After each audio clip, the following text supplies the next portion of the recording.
to rock this place. Hey!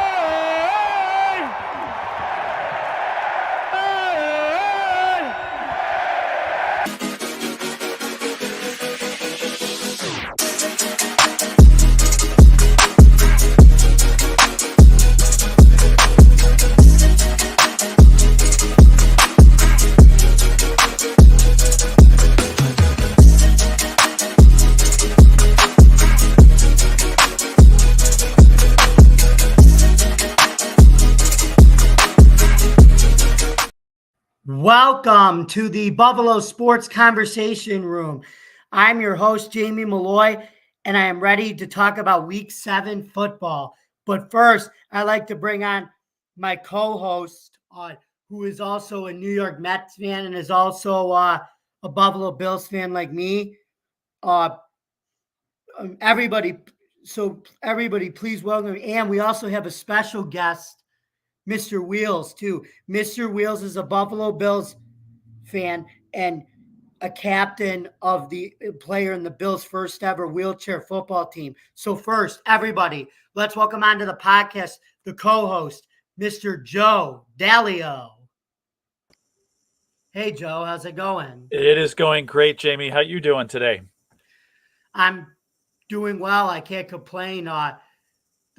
It's nighttime up in Western New York here, about 8 o'clock. And you know what that means? It's time to do another Bills podcast. So are you ready? I am ready to go. I'm in sports heaven. I mean, it's October. You know, we're going to talk some excellent football, obviously that's been going on. But you got all 32 NHL teams going tonight. NBA season starts tonight. You got a Game 7 League Championship Series in baseball. So, I'm pumped. I'm definitely ready to go. I'm also in that sports heaven too, Joe. And now, everybody, please welcome for the first time on the Buffalo Sports Conversation Room. Let's welcome Matt, aka Mr. Wheels. Hey, Mr. What's going, guys? Thanks for having me. I'm on the podcast. Thanks for joining us. So can we're going to start out. Would you like to tell everybody a little bit about yourself? Oh yeah, sure. So my name is Matt, also known by Mr. Wheels everybody calls me that name. So Mr. Wheels is now my normal name. Everywhere I go, everyone's like, "Hey, how you doing? What's your name?" Mr. Wheels is how I say it. So it's Mr. Wheels all the time. So I currently play for the Buffalo Bills wheelchair football team. We play in a team, I believe we have 13 teams so far in this league, in the USA Wheelchair Football League. They're all sponsored or endorsed by an NFL team itself, and we are part of the Buffalo Bills, which is it's nice to be able to represent Buffalo. So I play wheelchair football, play sled hockey for the Buffalo Warriors, which is the Buffalo Sabres sled vet team, and our season officially kicks off this week. And then I also play wheelchair lacrosse for the Buffalo Bandits wheelchair lacrosse team. So I do a little bit of everything. I'm an adaptive sports guy. I'm a contact guy, so especially if you see me out in their football, I'm going to be hitting people. So that's kind of my thing. So it's nice to be able to talk sports with you guys, talk football. So I'm looking forward to this. Yeah. So there's your little info about me, Mr. Wheels. So you're also you're basically the enforcer in football. That's what I'm the Rob Ray of the Buffalo Bills. Is that a good representation or what? Come on now. You get the idea of that. Excellent representation. So are we all ready to talk about the Thursday night's game, starting with the Jacksonville Jaguars taking on the New Orleans Saints in the Big Easy? Yes, sir. Okay, so we can begin. Let's talk about the Thursday night game between the Jacksonville Jaguars taking on the New Orleans Saints in the Big Easy. And as always, the Thursday night games are broadcasted by our good friends at Amazon Prime Video. So anyway, Jacksonville was able to pretty much take control the entire game, but hold off a late Saints rally to win 31-24 to improve their record to 5-2, while the Saints fall to 3-4. So Joe, what are your thoughts in this game? Yeah, I wish I could say I saw a lot of it and have some insight there. I really didn't. But I'm just going to say this. There's some teams in the NFL, me personally, I am not giving enough credit to. And I just keep waiting for the Jacksonville collapse. I not a collapse, but the Jacksonville fall, the Jacksonville slump. And it's just not happening. And there's a good chance that it may not happen. Give credit to Jacksonville. I figured going in there to New Orleans, the Saints are a decent team that I still think has a chance to win that week, NFC South division there. And I really thought the Saints would win this game. But, Jacksonville just keeps showing up on both sides of the ball. And, just again, maybe I'm the only one thinking that they're going to fall and they're going to hit that slump. But I'm right there with you. yeah, that was going to be the next thing out of my mouth. I'm right there with you. So continue, because this is exactly how I feel. I feel better now that I'm not the only one thinking that No, way. you're not. You're not. And I certainly don't mind seeing it. I mean, Jacksonville is a team that's hasn't been good for a long time, so I don't have a problem with them winning. I just, again, don't expect it. And every game like this, where I think, nope, this is the one where they're gonna kind of show some true colors here. I think the true colors are what we're seeing. A 5-2 team here. And I think the Saints, I still think they have a chance to win that division, as I said. But, kudos to Jacksonville, again, playing, great football on both sides of the ball. Yeah, Mr. Wheels, what are your thoughts? I have to agree with Joe here with a lot of what he said.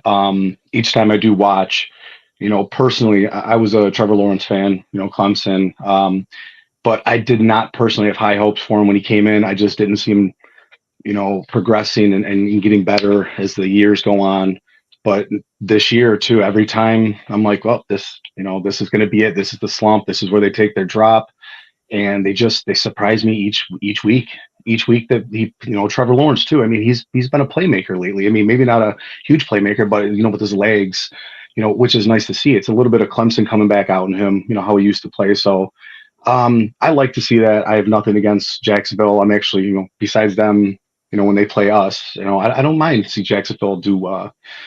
That's, because like I said, I'm a fan of Trevor Lawrence itself. But I mean, waiting for their downfall, and they keep proving me wrong each week. There's nothing they're doing great. I have nothing but good things to say about them at this point. They're on the right path. I think they're going to continue to go on the right path unless, they hit a good team that puts them in their place, but then we'll see how they capitalize after that. And I agree with you too, Mr. Wills. I am also a Trevor Lawrence fan. I liked him at Clemson, and my NFL draft stocked him. I considered him to be like a more mobile Peyton Manning, where he had great leadership, good pocket presence, but he can actually scramble, whereas Peyton Manning really didn't have any scrambling ability. Yep. But that's what and another thing is Trevor Lawrence went through the Peyton Manning syndrome sort of like in his rookie year, where he didn't have that great coaching. It was a new offense, and he was just learning at 3-14. And then when Peterson took over last year, Peterson just started putting him in better position to win games, and now he's got him in an even better spot in year 3. So yeah, congratulations to Jacksonville. When they're not playing the Bills, I like to see Jacksonville do well. It's good for the league. So moving on to, sadly, our 1:00 game, the Buffalo Bills and the New England Patriots game. This was another not so good performance by the Bills, where the offense, I think, is becoming too predictable. The offensive coaching staff and Sean McDermott, I think, have Allen in a mindset where they're not letting him play like how he was at the beginning of the year. I think they have him too coddled, and they got him thinking too much. So, Mr. Wheels, do you want to go with this one? Yeah, so I didn't get to see the game live because I actually had my game the exact same time that the Bills were playing too.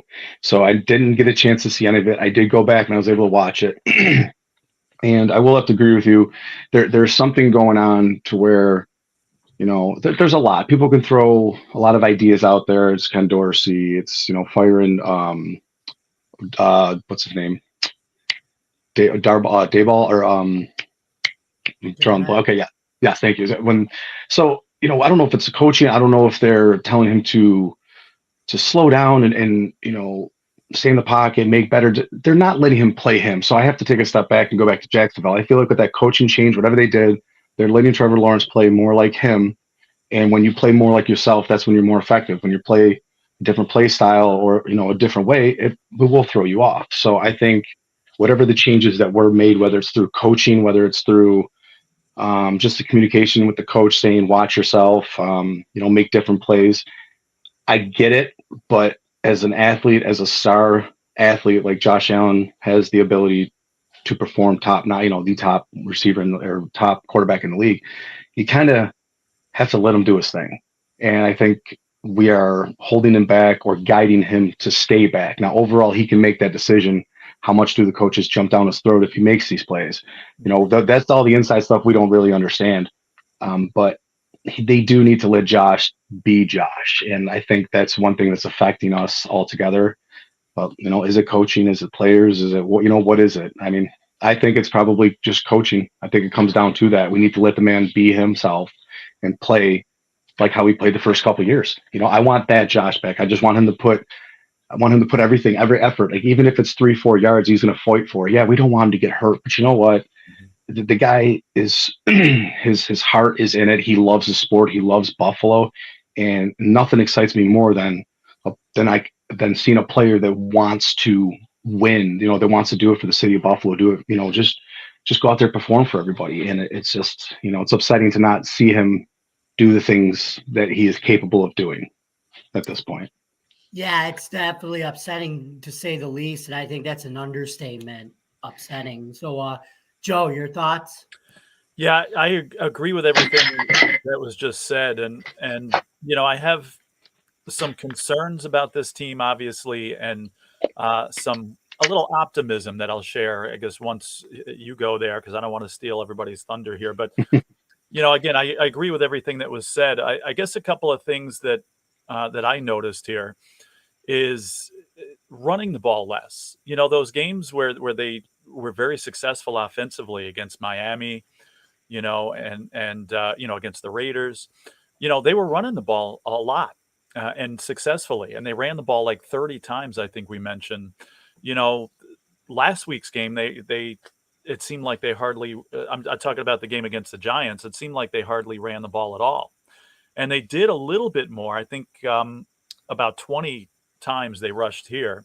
But again, against the Dolphins, against the Raiders, they were doing it like 30. So I think, rushing the ball a little bit more, running the ball would certainly help. And something I noticed that maybe you guys could shed some light on this, because I don't know what this statistic means.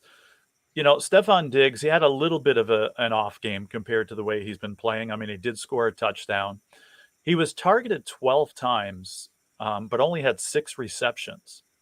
And, after this game, I watched the Chiefs game, and all they kept talking about is Mahomes and Kelce, how like 28 times in a row that Kelce was targeted by Mahomes, there was a completion. So I'm looking, I guess, for some feedback from you guys or from anybody watching this that wants to chime in. When you're targeted 12 times and only get 6 receptions, any ideas what that's all about? I think it's just they have so many different receivers they want to throw to. And like you said, the one positive is you saw the breakout of Dalton Kincaid in that game. And I think now with Dawson Knox being hurt, Kincaid's got a bigger role to be the number one guy. And he could very well be our version of Travis Kelce. I think he has Travis Kelce abilities to be able to catch the ball, get open into space, and go with it. If we can target him like Allen to Kincaid, like Mahomes to Kelce. But like you said, we are not throwing the ball to Diggs because we're trying this pre-snap motion stuff. And I get it. The pre-snap motion, you want to do that because teams are using that more to confuse the defense, but get the ball to your best players, and that's how you win. Right. I mean, I do like how they spread the ball around a little bit. And I think that's a good idea because I know a lot of times Diggs is double covered. And that could be one of the reasons I was thinking that, he was targeted 12 times, but only had 6 receptions. I mean, he's heavily guarded. So I think that's got something to do with it. Ultimately, you do have to throw to your big guys. I mean, I think Gabe Davis had like 1 reception. the entire game. And they're getting the ball to Diggs. I mean, he's had over 100 yards in the previous games here. But in a way, I do like the fact that they spread the ball around, especially to Kincaid. I mean, the sooner they can get him heavily involved in the offense, like you said, I think that's going to be a big help to them. But I was kind of happy about that. Get guys like Sherfield involved who caught a pass. Shakir had like 4 receptions here, so I think it's going to help them to spread the ball around. But ultimately, I guess contradicting that a little bit, ultimately you got to get it to the big guys too. I think we're in a tight end driven league. I'm sorry. I think we're in a tight end driven league right now, and I think we need to take advantage of that. It's just to me, I think the tight end. I mean, the way Kelsey's being used. I'm trying to think of a bunch of combos. I'm drawing a blank right now. Quarterback to tight end combos. Yeah. Okay. So Lamarca. Yeah, so I just feel like when you have somebody that has the ability to block, has the size, has good enough speed, has a good vertical, good reach, like Kincaid or even Knox. I think when people are doubling down on Diggs all the time, it opens up for somebody else. So it's got to be frustrating for Diggs in general, and I can kind of relate. I get doubled up a lot when I play myself.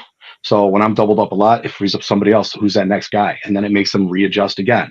So I personally, when Knox, when we had Knox, probably like the maybe second year or so, I wanted to see more to Knox, and I know past couple of years they did start to throw to him more, but I think Kincaid is going to be our future tight end. I think that will be. I'm hoping as long as we start incorporating the tight end just a little bit more. I mean, we did this past game. Like I said, I'm looking at the stats at 75 yards, 8 receptions. So give them a chance. And the idea that they're spreading the ball around, that's nice. I'm glad they found a target. If Diggs was doubled up, they gave it to Kincaid, Shakir.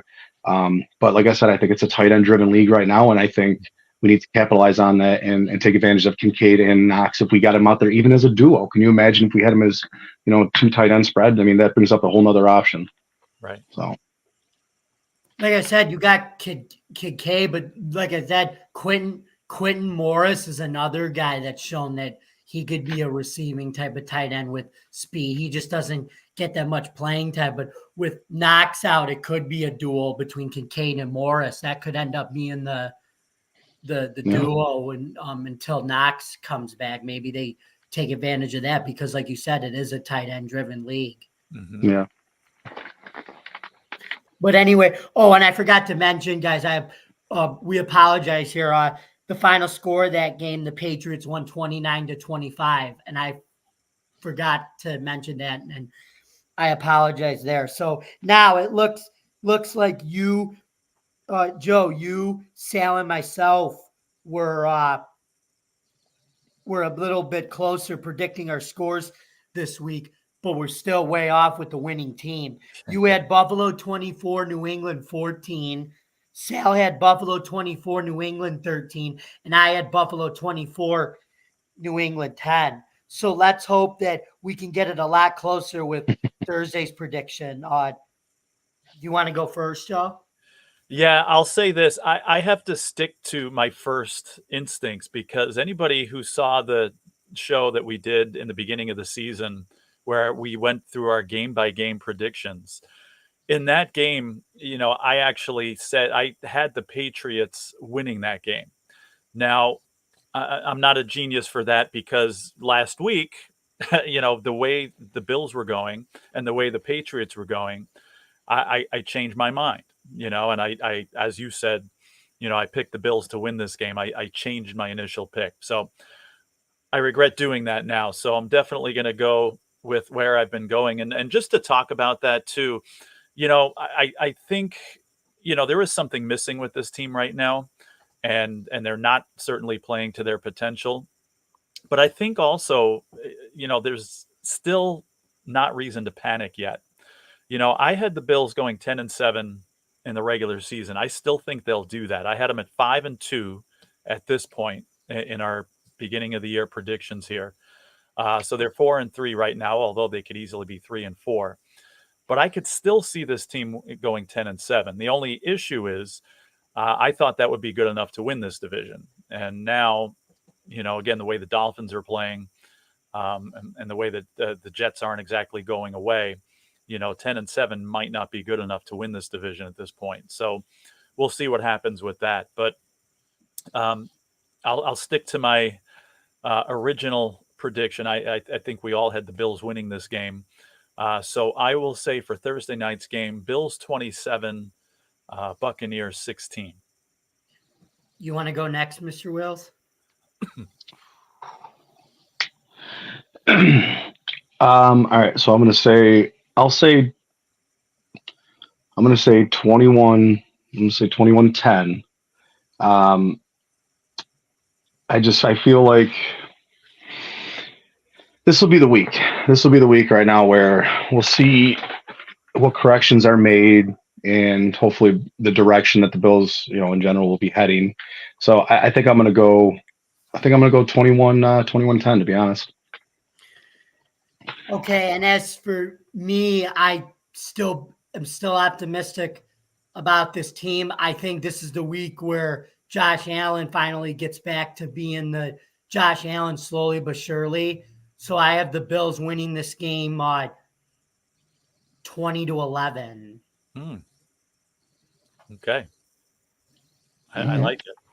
The only thing with them though, again, is they have to win this game because their schedule coming up next month is brutal. And, again, I saw them losing a lot of those games. It seems like a lot of those tougher games are on the road too.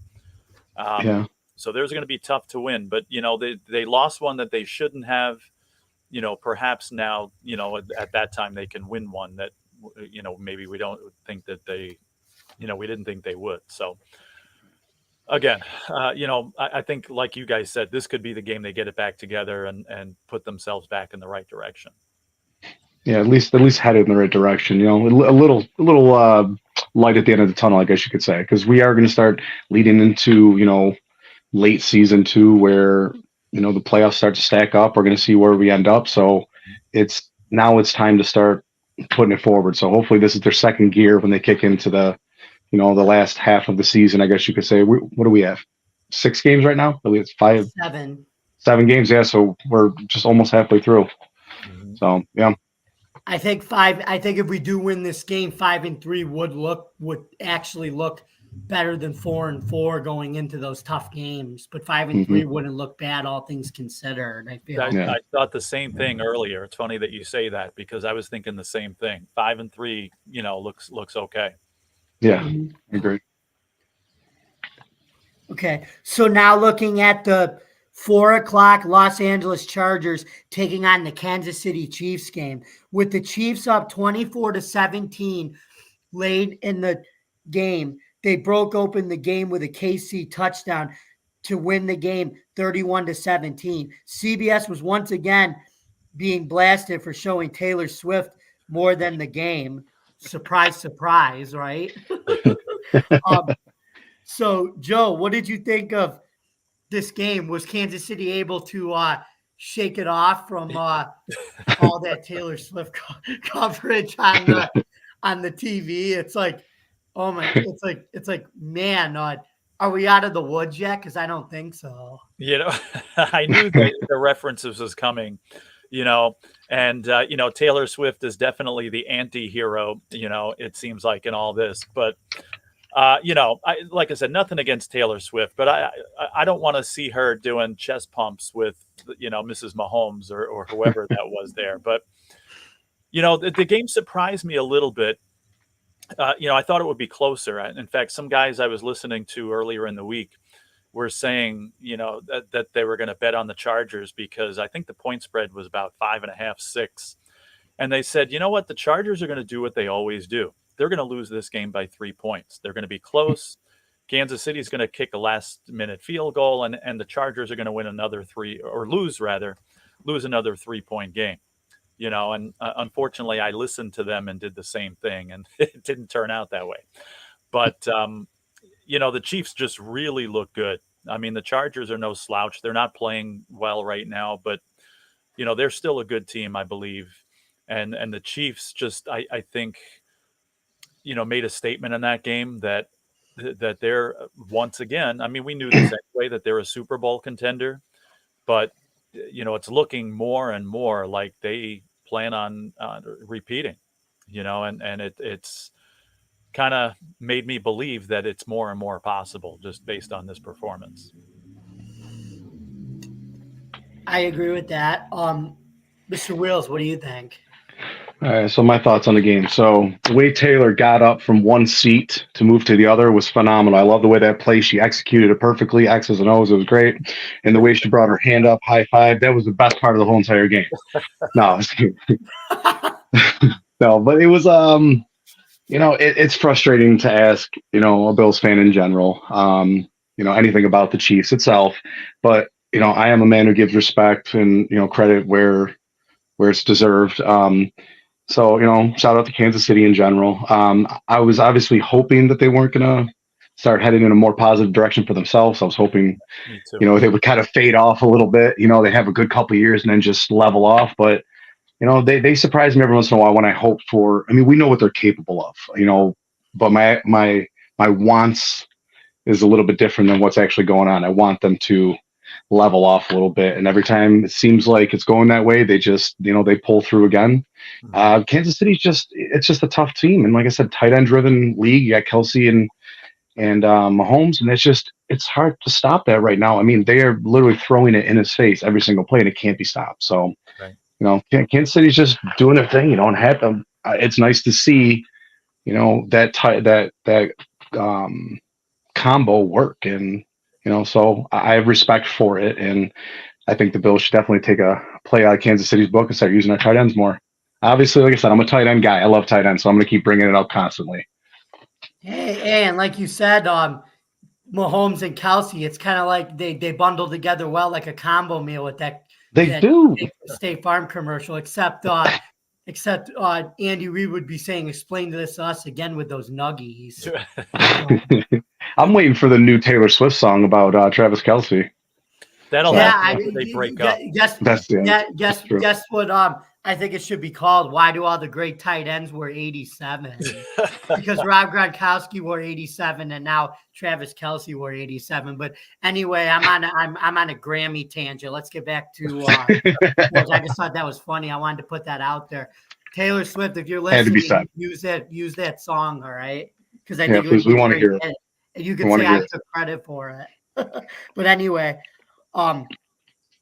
let's move on. My thoughts about the Kansas City Chiefs. I think the Chiefs are just the Chiefs. They like Dennis Allen said about the Bears. They are who we thought they were. You take the field and the Chargers let them off the hook.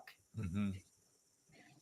So anyway, moving on to Sunday night's game, which this was a big saving grace for the Bills because the Miami Dolphins took on the Philadelphia Eagles, and after a 3-3 tie in the first quarter and another brotherly shove and a tush push by Jalen Hurts so good, the Eagles put the Dolphins away 31-17 to close out the game. So, Mr. Wheels, what did you think of that game?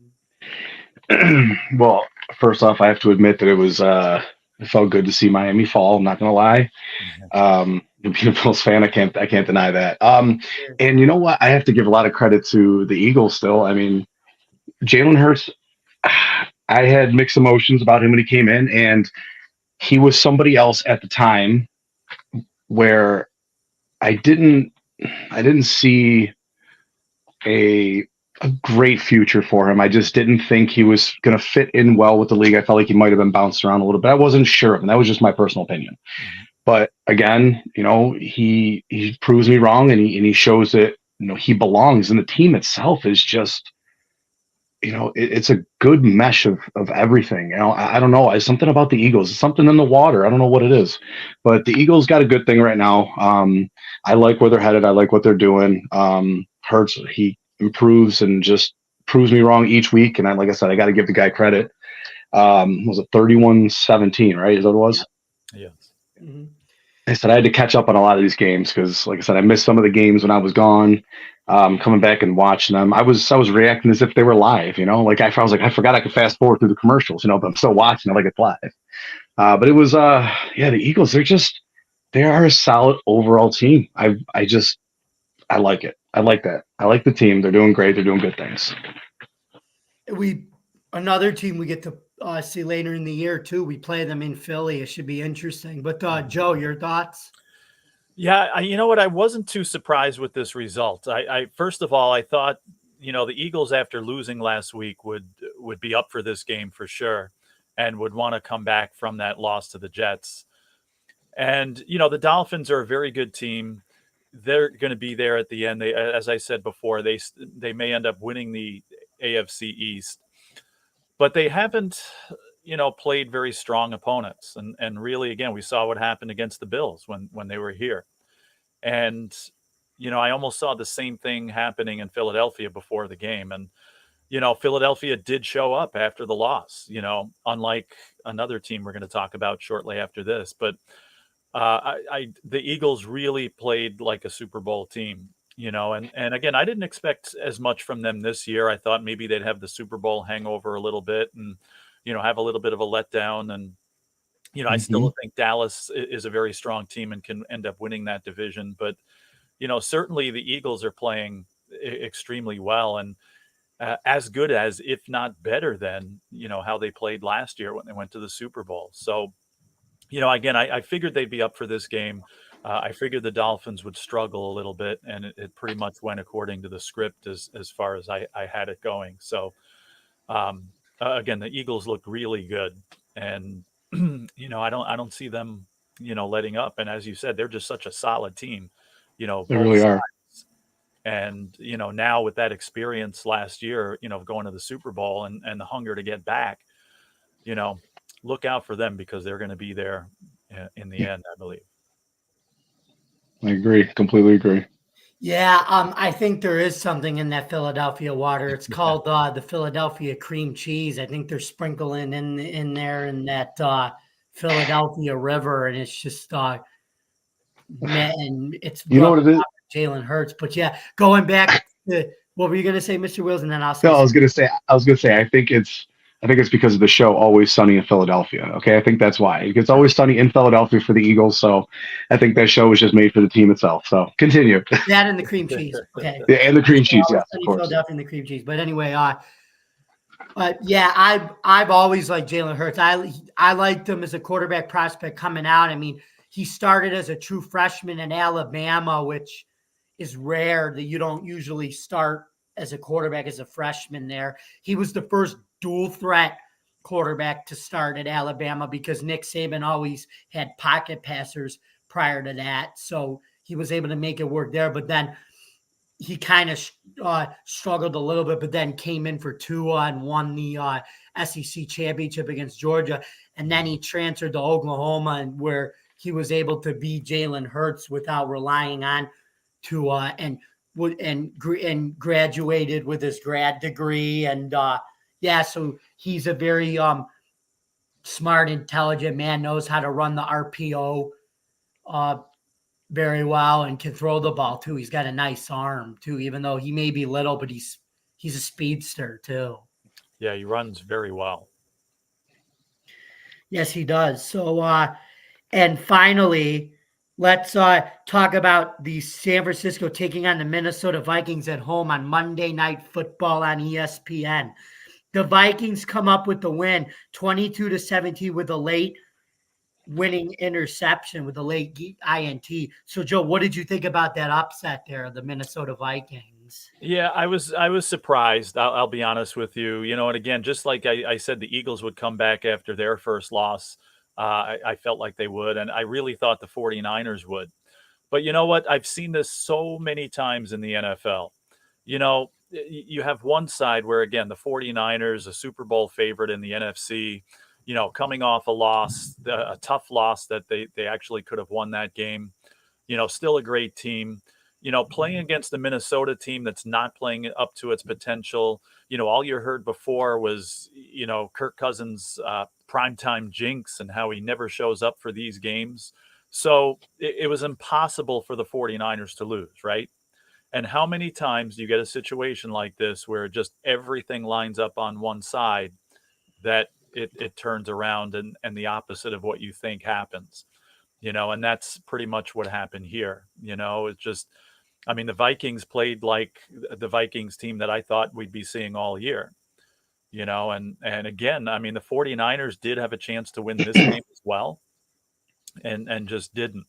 I still think they're perhaps the class of the NFC, although the Eagles might have made a statement otherwise the night before. But again, I was a little surprised by the result. But again, in the NFL, just when you think everything's going to go one way, how many times does it go the other way and shock everybody? And that's what happened here. Exactly. Mr. Wills, your thoughts? I'm a Kirk Cousins fan. I'm just always rooting for the guy in general. So as much as I have nothing against San Francisco, but it was nice to see the Vikings, beat San Francisco. For teams that are not the Bills, it's nice to see those games go the other way, just not when it's against the Bills. But like I said, it just, for some reason, like I said, I was just looking at some of the stats too. Addison had 123 yards, 7 receptions. See, this is one of the other games that I missed, and I was only able to watch some highlights too. But also need to bring in George Kittle. What position does George Kittle play? There you go. Tight end. There's another combo I forgot to mention. And I just feel like it helps with the number one receiver. It takes the pressure off of him. And then you have linebackers trying to cover a tight end if he's going up the middle. So it's just, I love my tight ends. I'm rooting for San Francisco. I'd like to see San Francisco continue to move forward. I like what they have. I like their package. But overall, it was nice to see Kirk Cousins, just shine the way we know he could, especially when he performs. And just like you were saying, Joe, just everything just aligned. It clicked. And it worked well for them. They came through, and they beat the San Francisco 49ers, which was not what anybody saw coming, to be honest. Right. Yeah, and what I think is I always thought Minnesota was a team that was a work in progress, and we mentioned it, Joe, when we had John DeTulio from 95.1 Rochester iHeart on.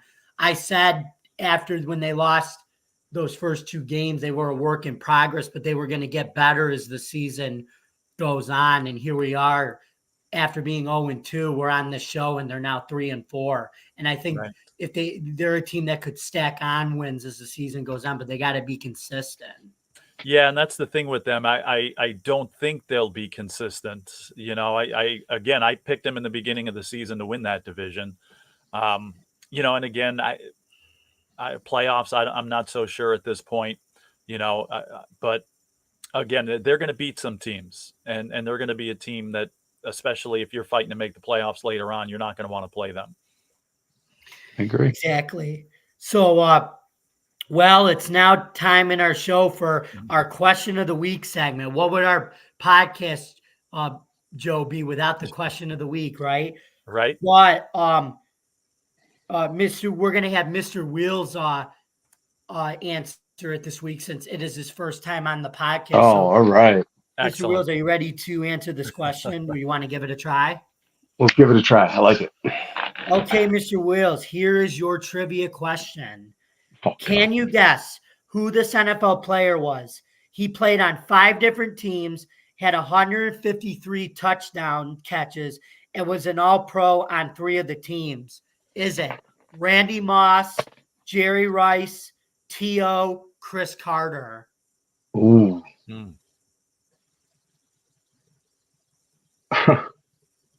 You said how many different teams? With 5 different teams, you said? 5 different teams, yes. Okay. I'm going to go ahead and say a T.O. You got it. That was the correct answer. All right. I love ECB. Get your popcorn ready. Oh, yeah. Oh, yeah. And he was, I guess, who one of those 5 teams T.O. was on? Us, the Bills. That's the right. Buffalo Bills, baby. Love it. He's leaving America's team to come to North America's team. I'll tell you what, I didn't appreciate it at the time when T.O. was there, but now looking back, I was like, it was nice to have him there, even if it was, because, even if it was for a year. So it was, it was definitely a cool experience to have somebody like that here. Yeah, especially with the team was really bad then too. And everything. They needed him for publicity too. Yep. And they got it because they got people watching. That's Yep. right. And now that we've talked about some of the best coaches in the NFL on our show, let's take a look at some of the best wide receivers in the league. Let's start with our guy, Justin Jefferson of the Minnesota Vikings. After tallying 485 yards, 4,825 yards in 3 seasons, and with even being hurt with a hamstring injury, who wouldn't want him on their team? Joe, because we know Justin Jefferson, and Joe, we know he's been moving on up to the east side with that big apartment in the sky. And the Vikings finally got a piece of the pie yesterday. But what do you think of our boy Justin Jefferson? Well, an excellent wide receiver. Now, if you would, excuse me, if we would have had this conversation last year, I'd say he's number one in the league. He took a little bit of a step back this season. Not that he was doing horribly. Obviously, the injury, certainly puts a damper in that. But would I want to have him on my team? You bet I would. And I think he's going to remain one of the better receivers in this league for several years here. So, again, maybe a little bit of a step back this year, but again, I'd take him on my team any day. Okay, that's great. Mr. Wheels, your thoughts? I agree too. I definitely would take him on my team. To me, he just reminds me personally of like a younger, like Randy Moss in general. So I feel like no matter where he goes, what he does, he's going to perform, and he's going to hold that title for a while. At least be in my top 5 for me. I think easy top 5 for the next couple of years. He goes out there, play his desire to win. That's what you want all of your teammates in general to have. So to have somebody like that who goes out there, not only talks the talk, he walks the walk. So yeah, he's definitely up there, and I'd keep him up there for the next couple of years as one of the top receivers. Yeah, I definitely think he's a great receiver. Especially, I hate to admit it, that play he made against the Bills last year on 4th and 18 when that would have won the game for us. That was an awesome play, and he deserved to. You just hurt me. He deserved to get an SB for that. But hey, we got our SB too with the trainers and Damar Hamlin and everything. So it ended up working out both ways. But yeah. So but yeah, I love Double J. I think he's a great route runner, got great hands, and he could be another Randy Moss when it's all said and done. Mm-hmm. So now let's move on to moving on to Miami Dolphins wide receiver Tyreek Hill. He is a fast route runner with the ability to always get open, catch the ball while obtaining yards after the catch, and he is known as the cheetah. So, Joe, what do you think of his feline abilities to catch the ball? Love the references there. Yep. Even when he was with the Chiefs, I didn't think he was the best wide receiver in the league. I'd say one of the best for sure, and again, having impacts on a Super Bowl team, and again, I wondered how things would work out with the Dolphins, I figured he might even take a step back. But right now, as we're talking 2023, he's my number one receiver in the NFL this year. And that's not rocket science. I think most people would agree with that. He's just gone above and beyond what he's ever done. I think what a lot of us expected he would do in Miami, and credit, Tua for that partially and the offensive play calling that's being done there, which is, genius in some ways. But he's got my vote for best receiver in the league in 2023 at this point. Mr. Wales? To piggyback right off that, so as much as I don't want to say it, yes, I do believe right now, 100%. I think that move to Miami, whether it was Tua, the coaching staff, or what it was, lined him up to make him shine and show that he is a number one receiver in the league right now. So I think, credit to the coaching staff, or is it Tua, or just the atmosphere, or the water in Miami, who knows? But he's just, he's an amazing route runner, and that's it. After he even catches the ball too, it's the yards after carry. I mean, he will fight for him, and he's not given the name cheetah for no reason. So he's got some speed, and it's hard to cover. So yeah, right now, as much as I hate to admit it, yes, he is without a doubt, I think, number one right now. Yeah, I don't think it's just the Miami water. I think it's the whole lot. I'm just blaming it on water. I'm just trying to find something. I think it's the whole state of Florida's water. I mean, everybody wants to move to Florida now, right? It's the place to be, and that's why. Myself included. And Tyreek Hill wanted to move there too. Enjoy some freedom, some sunshine, and catches some great footballs and great weather almost every year down there in Miami. Well, it's made for him. Miami's made for him. Yeah, it is. Yeah. What's your opinion of the cheetah?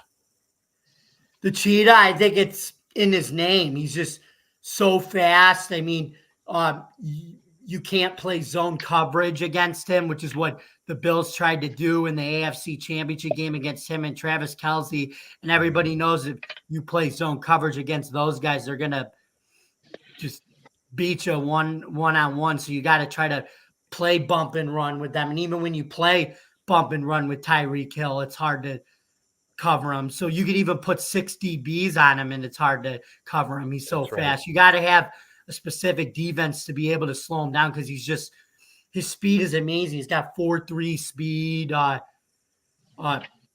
He's in and out of those zones. Like, I mean, when he's in somebody's zone, you know, that they're covering, they're passing off to the next. And he's got that window, that speed where him and two are on a good, you know, what am I trying to say? Yes. And they are though too, because, you know, he's putting the ball where it needs to be and he's training with Tyreek and knows the speed well enough to where, you know, he's judging the linebacker, the corner, how they're reading the minute he makes his cut. He's got this much speed to catch up here and he's timing it right so that they're clicking right now. They really are. And, you know, I think he's just bound to be there, man. It's his place. And, you know, he found his home, hopefully for him. Very scatty too. I mean, he's the scat man in Miami. Anyway, so let's move on to let's take a look at LA Raiders wide receiver Davante Adams of the Las Vegas Raiders. Even though he'll turn 31 in December, he doesn't show any signs of slowing down. Last season, he caught 100 passes for 1,516 yards, scoring 14 touchdowns. Joe, how do you think he'll do this season? You know, I think he's going to struggle a little bit. I mean, he's still a great wide receiver, and you know, we've seen flashes of that. But you know, Tyreek Hill has Tua. You know, and I'm blanking on the first receiver we talked about here. Jefferson. You know, Kirk Cousins is a great quarterback. You know, and some of these other ones we'll talk about have quarterbacks. You know, in Las Vegas, you know, they're maybe a little bit lacking in that position. You know, nothing against Garoppolo, but now if he's hurt, you know, and not 100%, you know, I think that's going to be a little bit of a disadvantage. So, you know, Davante Adams doesn't have Aaron Rodgers throwing him the ball anymore, you know, or even Carr throwing him the ball at this point. So still a great receiver, still knows how to get open. He can make a lot of quarterbacks look good just by his skills. But, you know, it's just a little bit of a difficult situation. I don't blame him at all. You know, hopefully, you know, the attitude stays good, the effort stays good. And, you know, if it does, I think in the end, you'll still see some, you know, pretty good statistics from him this year. Yeah, Mr. Wills. I also have to, you know, agree. He is getting, what is he, 31 now? Is that what we said, 31? You know, this is one thing I'm noticing with receivers, you know, as of somewhat lately, you know, that the retirement age is somewhere in their mid to low 30s. Some of them are leaving around that time. So without Jimmy right now, without Garoppolo, I don't think he's going to get the shine that he deserves himself. I hope that if, you know, what's the status on Jimmy? That I'm unaware of at this point. It's still up in the air, I think. Okay. You know, I don't think it's a major long-term, but it's I think week to week at this point. Yeah, unfortunately, I mean, you know, he needs somebody. When you have somebody of that potential, you need a quarterback to be able to, you know, put it there. So my hopes for the team is that whoever is going to be playing quarterback, whoever it is, that they get on the same, you know, wavelength with Adams, and at least give him. I think he's got about 2-3 years left of maybe about 2 years left of solid above average playing style, top 6 or so in the league. But I think if he doesn't have anybody, I think he's going to start to lose his edge a little bit. If he doesn't get the ball, he's not given the opportunity to make plays. And that's what he does too. You put the ball in his area, he'll make plays. And if you got nobody to give him an option to make plays, you start to lose your drive and, you just kind of slow down. So I'm hoping this doesn't happen for him. I'm hoping that, like I said, he still gets a piece of the pie. I see another good 2 years in him. And then after that, I'm not sure. I'd like to see more out of him. But like I said, with the body in the NFL, I mean, these athletes know when they need to retire. And us as fans, some of us get mad at it, like, hey, you're 32 years old. But look that man in the face and tell him to go back out there after he's getting hit in the head 50, 60 times, easy a year. And, that's going to do some wear and tear, knees, elbows, joints, shoulders, anything. So, it's just, we got to take advantage of when we have. And if we don't have too much time, if we don't have anybody to fill in the slot for the quarterback to at least give him the ball, then I think this is going to be the downside of Davante Adams, unless he decides, I don't know what his contract is at the moment, but, if it's not going to work, I think he's got to find somewhere else for his last 2 years or so. We'll see, though. We'll see what Jimmy does if he comes back and how well he performs. But like I say, he's still a great receiver. But like I said, he's definitely he's not given the opportunity at this point, obviously because of the situation with Garoppolo. Mm-hmm. I've heard some trade rumors too. I could see him maybe after the season being traded somewhere as well. That's kind of what I was thinking in my head, to be honest, though. And I didn't want to just say, even though Garoppolo's out, let's just say he's out for a couple weeks. I still think in his head, I'm trying to put myself in their shoes when I think about this stuff. Right. And it's not even like a greed thing, like give me the ball. But when you are a gifted athlete and you can make plays like that, you have nobody to give you the opportunity to make plays. I'm not saying the best passes, but put the ball in his area, let him give him an opportunity to make a play. And if he can't get that, it's got to be frustrating. So of course he's going to start looking for quarterbacks, and that's just in my head what I'm thinking. So, I think, if that's the trade rumors you're hearing, I believe, that's probably correct. I'm sure he's at least looking, to see what quarterback option is going to line up best with him for his last couple of years. Right. Yeah, and I agree with that. I think if Jimmy G doesn't come back soon, I think you ship him to a contending team where he's going to have a quarterback again, where he can light it up, and then maybe he retires with that team. We'll see. Or he retires as a Packer, like Aaron Rodgers might do. We'll see. So a lot of good, exciting possibilities for Mr. Adams right there. New York City, perhaps? I was about to say that next, too. Just getting ready to say that. I didn't hear you. What?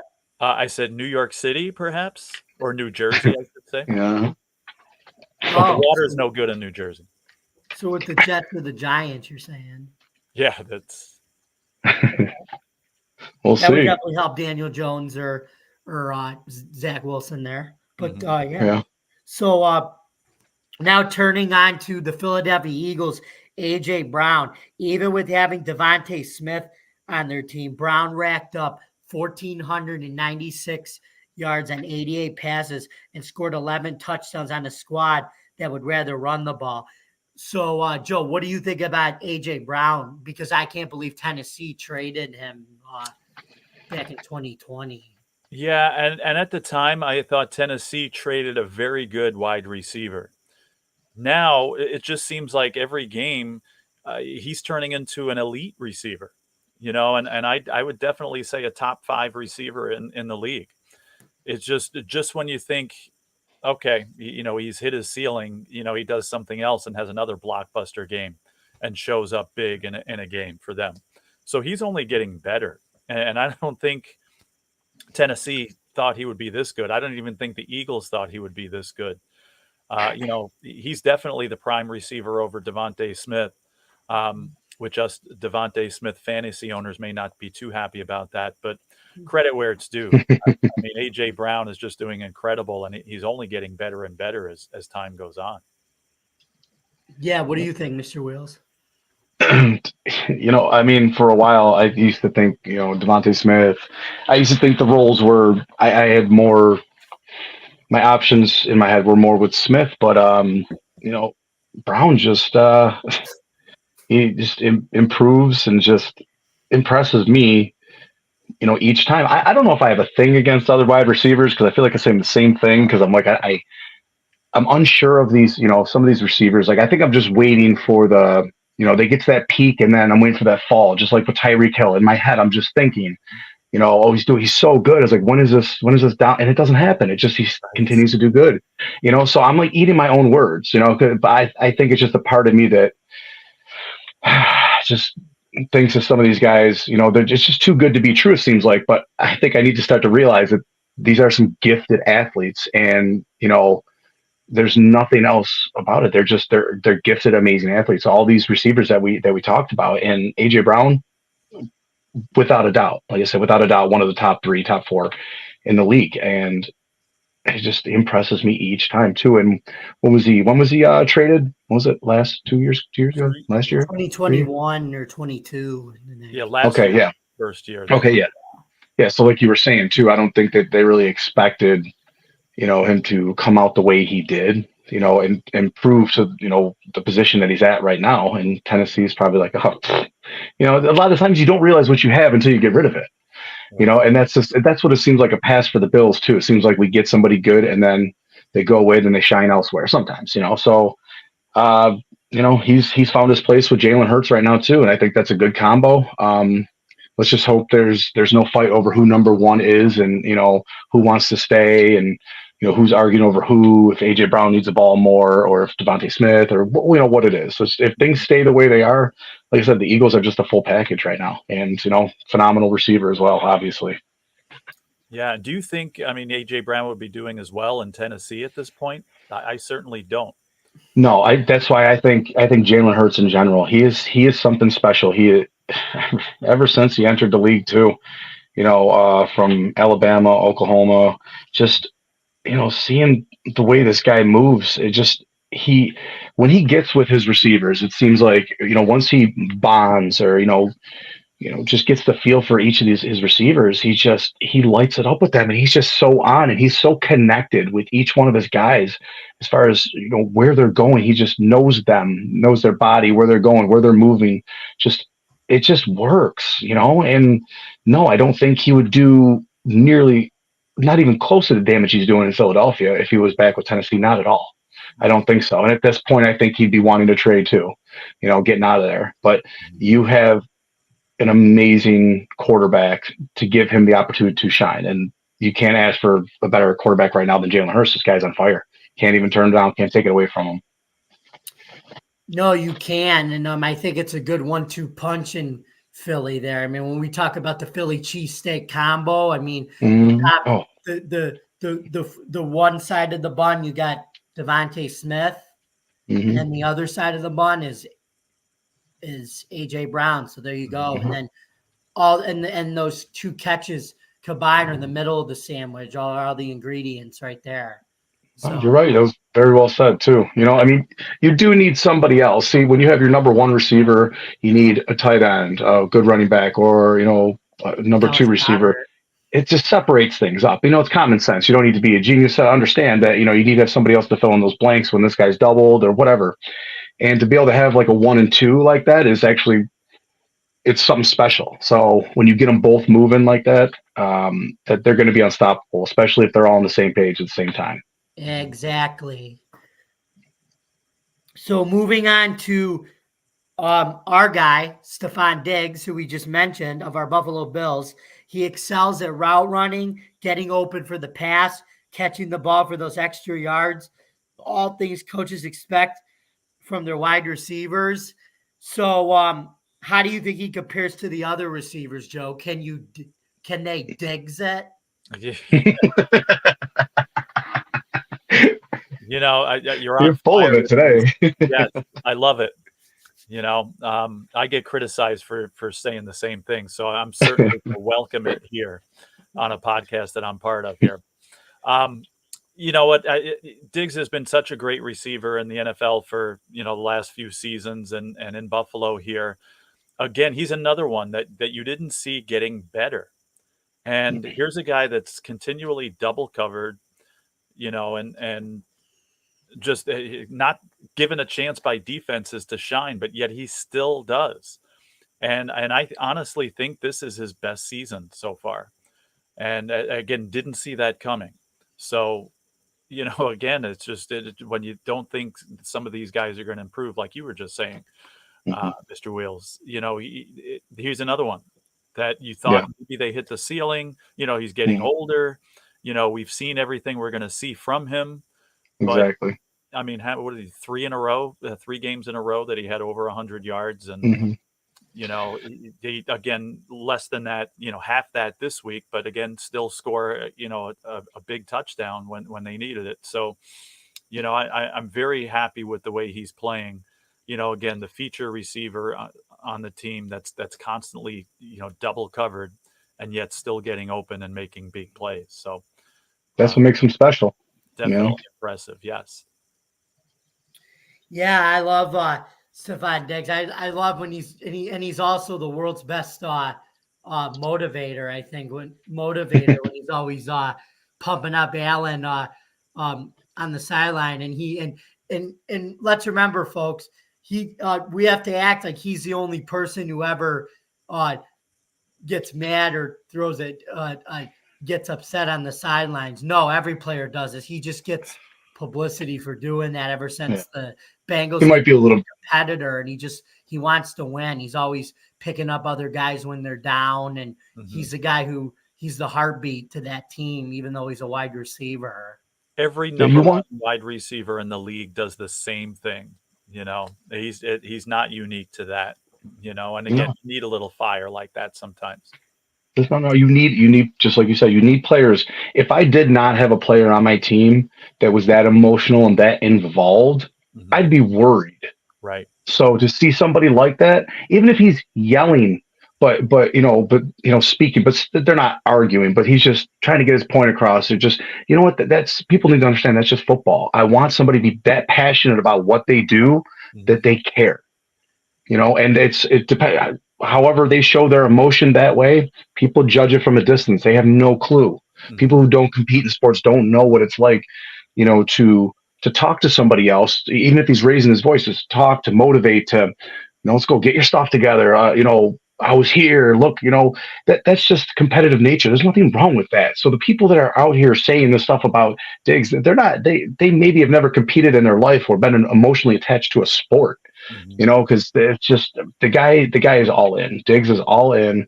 I love where he's at. The only thing I'm worried about, and I'm going to just compare it, not through injury, but I'm going to compare it to Davante Adams and Garoppolo. Garoppolo's gone.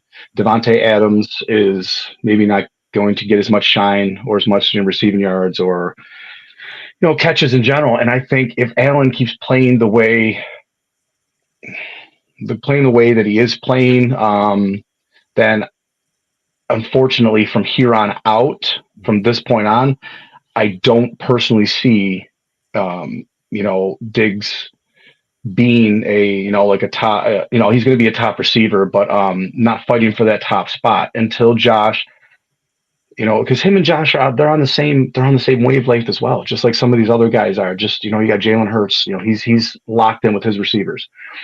Josh and Diggs, like I said, they're locked in. We just need to see Josh be more of Josh, and that's when the Josh Allen and the Diggs show happens.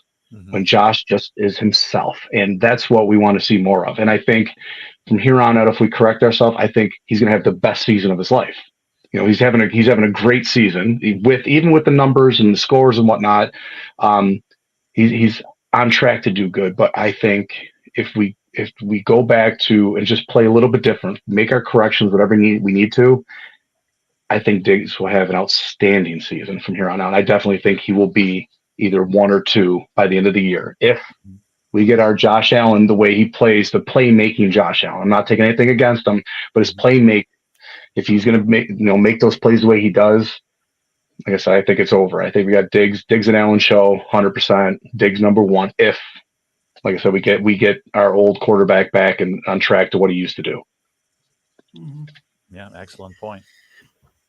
I agree with that. And now next up is Dallas Cowboys wide receiver, not not video cassette tape Lamb, not record Lamb, not a Walkman Lamb. He's CD Lamb.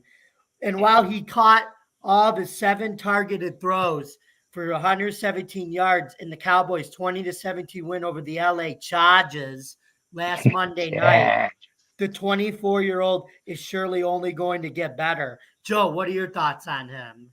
Yeah, we got this CD comment on tape now, Jamie. So that's another good one there. You're on a roll. But he's been a little quiet, I think. Still a great receiver. I don't think in the same echelon as some of these other receivers that we mentioned, but certainly I think he's the youngest one out of the ones that we've talked about. So certainly the most potential there. And, again, I think we'll see that. Again, he's got a good quarterback there. Just not hearing as much about him at this point this year. But he's somebody that'll be there. Dallas is a team I think that's going to be there in the end. And I think CD Lamb will certainly be a part of that. I think he'll get his shine. I think eventually, like I said, he will get a little more recognition, whether it be, I just think it's just with time. Time will tell. We'll see how much he's going to get the ball. But that's the thing. When you don't get the publicity and the looks and the people talking about it, then it seems like the player just it not necessarily get. You got your top word, Jefferson, Diggs, Brown. You got those guys, and he's in the mix, but he's a little bit lower. But I think it's just a given time thing. I think maybe Dak.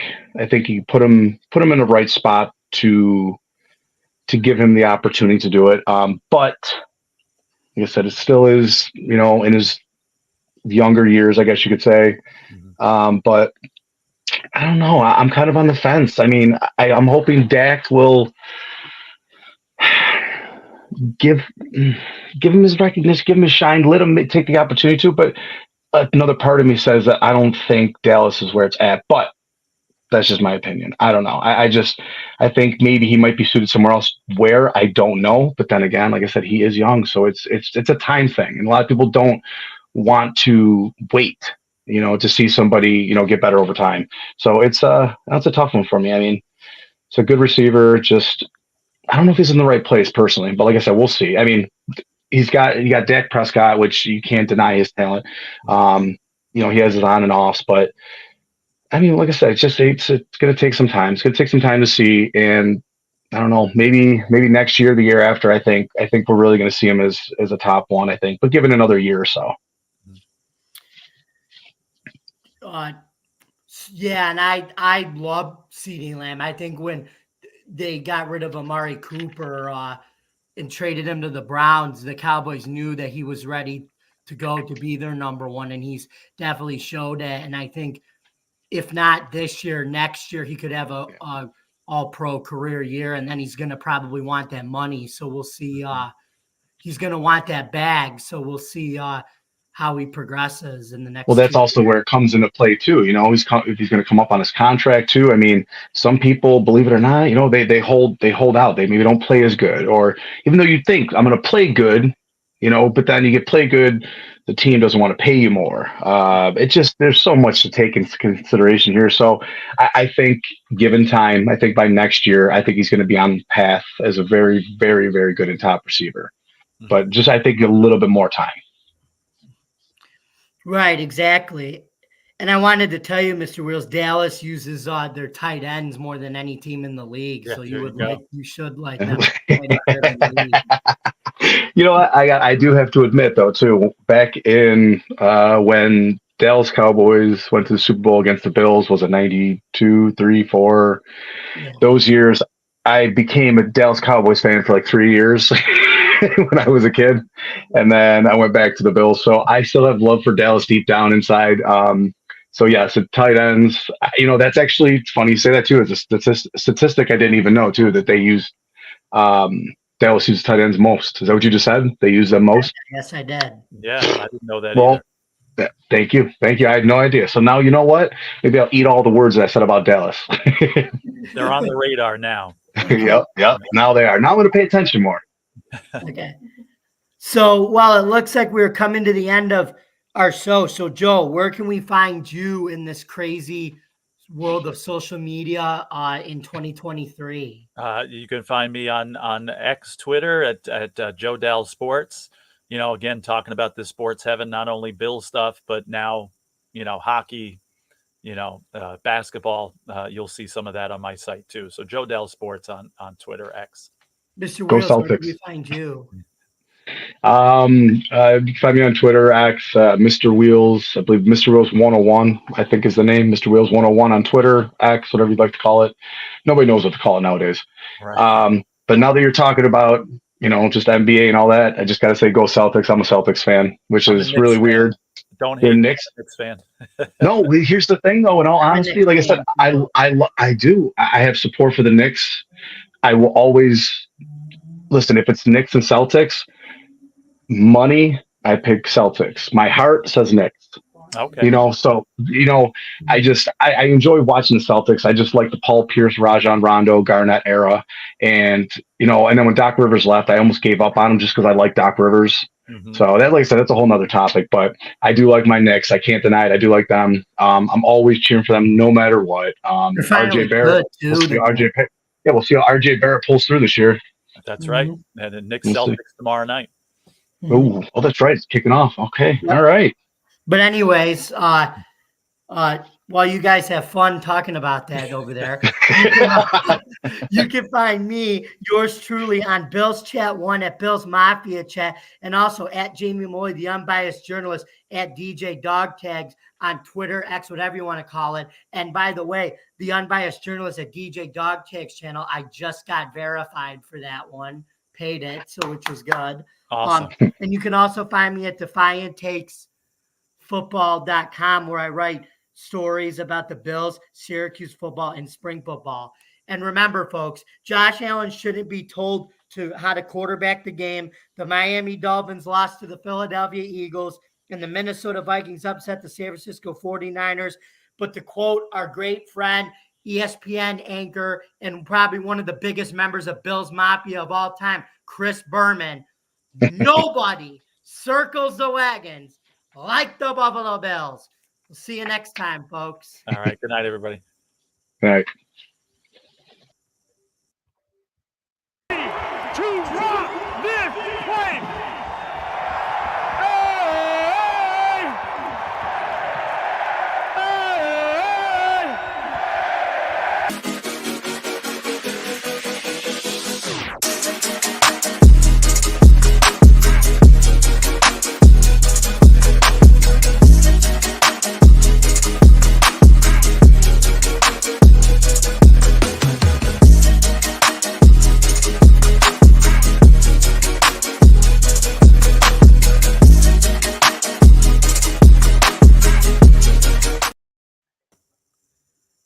Awesome job, Joe. And he That was left, good. but I think he did a great job. Yeah, he was an excellent guest. Like I said, it's just good to have him on. He knew his stuff, and I kind of feel bad. You were the true host